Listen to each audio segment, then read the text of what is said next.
మరణించడము జరిగింది. వారి యొక్క మరణం క్రైస్తవ లోకానికి తీరని లోటు. కనుక ఆయన మరణించిన విధానాన్ని చూస్తే క్రైస్తవులందరూ కూడా ఒక అనుమానాన్ని వ్యక్తం చేస్తూ ఉన్నారు.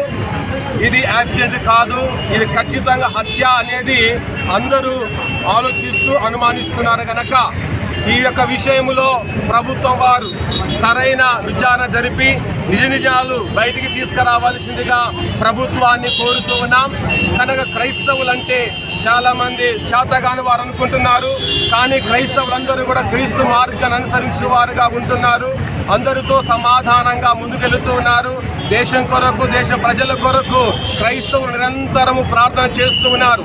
అలాంటి ప్రార్థన చేస్తూ ఉన్న క్రైస్తవుల పైన, అలాగే పాస్టర్స్ పైన ఇలాంటి దాడులు చేయడం ఇది చాలా హేయమైన చర్యగా మేము తలస్తూ ఉన్నాం. ఈ విషయాన్ని మేము ఖండిస్తూ ఉన్నాం. కనుక ఈ విషయంలో ప్రభుత్వం వారు చొరవ తీసుకొని రాబోతున్న కాలంలో ఇంకెవరి దైవజనుల పట్ల ఇలాంటి కార్యాలు జరగకుండా, ఎలాంటి దాడులు జరగకుండా, క్రైస్తవుల పైన ఎలాంటి హింసలు జరగకుండా ప్రభుత్వము ఆదుకోవలసిందిగా ప్రభుత్వానికి విన్నపతి చేస్తూ ఉన్నాం. కనుక ప్రభుత్వం క్రైస్తవుల పట్ల ప్రేమను చూపాలి.